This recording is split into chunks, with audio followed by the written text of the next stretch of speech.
Pablo Escobar is known as one of the wealthiest and most powerful men of all time. He was a ruthless drug lord who made insane amounts of money every day. He ran the Medellin drug cartel, known as one of the most violent gangs in history. At the time of Pablo Escobar's death in 1993, the drug cartel leader was worth about $30 billion, equivalent to $70 billion today's money, which makes him worth more than Mark Zuckerberg. According to Forbes, he was the 7th richest person in the world at that time. He had accumulated his wealth by engaging in illegal drug trades. He was considered as one of the wealthiest criminals in history. It is alleged that Pablo earned $820 per second, over $50 million in cash each day.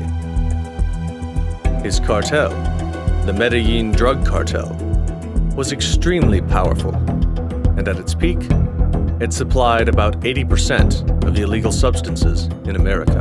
His cartel smuggled 15 tons of illegal substances in the United States of America every day. Since the authorities were after him, he was always on the run. At one point, he offered the Republic of Colombia $10 billion for a full pardon for his crime. He was known to throw money out of his window. He once burned $2 million to keep warm while on the run, and every year he wrote off $500 million as spoilage. At the height of its operations, the cartel raked in more than $420 million each week.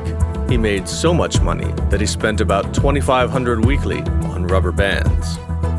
The former U.S. federal agent, Robert Mazur, spent 5 years undercover in 2 of the world's most famous drug cartels. Mazur was given undercover training and spent more than a year constructing real businesses to clean money for the cartel. He made businesses such as an air charter service, a jewelry chain with 30 locations on the East Coast, and even a brokerage firm with a seat on the New York Stock Exchange. This way, Pablo was able to clean a lot of his money to buy real estate and expensive cars, and even pay for his presidential campaign. Hacienda Nápoles was the main estate and home of Pablo Escobar. The estate covers roughly 20 kilometers squared and included a Spanish colonial house, a sculpture park, and a complete zoo that included many kinds of animals. The ranch also included a private resort, a bull ring, and even a kart racing track with one of the drug lord's first smuggling planes placed on top of the entrance gate. After his death, the government turned the drug lord's houses into tourist attraction sites and a hotel. They also acquired a significant portion of the drug lord's money. The authorities forced his family to hand over assets that were given to them. In addition, they seized money that could be traced to his close associates. The Cali cartel and Los Pepes wanted payment for their involvement in taking down the kingpin. The cartel members stole assets and cash from the family. Some of the drug lord's cartel members also looted the remaining money for personal gains. But this was only the clean money. Escobar was a smart man, and he knew he couldn't trust the bank. He knew that eventually the police would get him, so he hid millions of dollars, either in the walls or buried down in the ground, all over his estate. One day, Carlos was digging a trench on his land. Something struck his shovel. After taking a further look, he discovered several large blue barrels. What he found inside was unthinkable.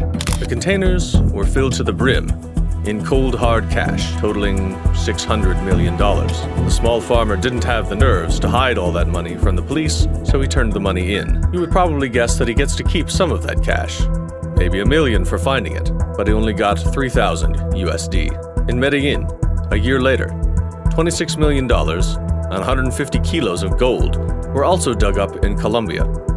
And in 2006, $6 million was found in the jungle, where Pablo and the Medellin cartel cooked the cocaine supply to the rest of the world. A nephew of Pablo Escobar found $18 million in cash hidden inside a wall of one of his uncle's homes. Nicolas Escobar claimed a vision told him exactly where to look for the money inside the Medellin apartment he now lives in.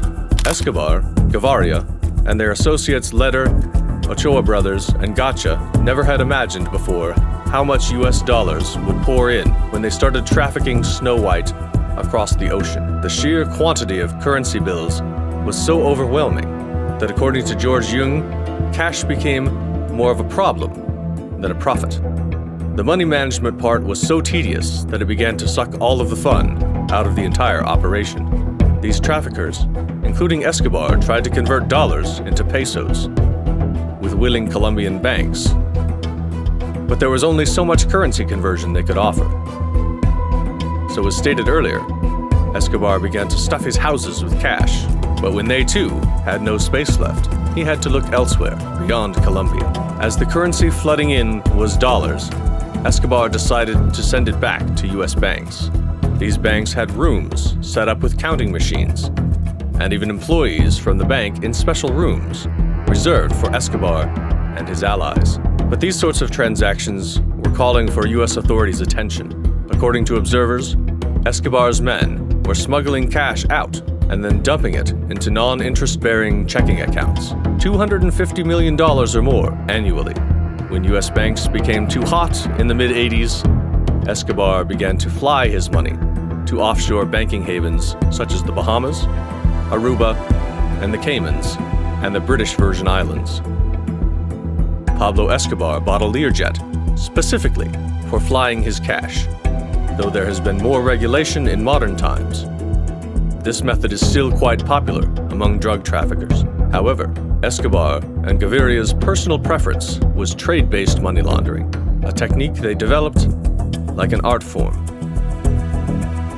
Pablo Escobar did this by buying easily sold items such as clothes or electronics from a legitimate company in the United States, and then selling the items on the other side of the border for pesos. It was an effective way to clean large amounts of cash. Escobar also worked with accountants, including his brother, to exploit the banking systems in the United States and Europe. Out of all Pablo Escobar's methods of laundering money, depositing amounts smaller than $10,000 to avoid Bank Security Act reporting regulation was the most popular. Tell me in the comments how you would spend his fortune if you found it. Like and subscribe, and maybe you will find the fortune someday.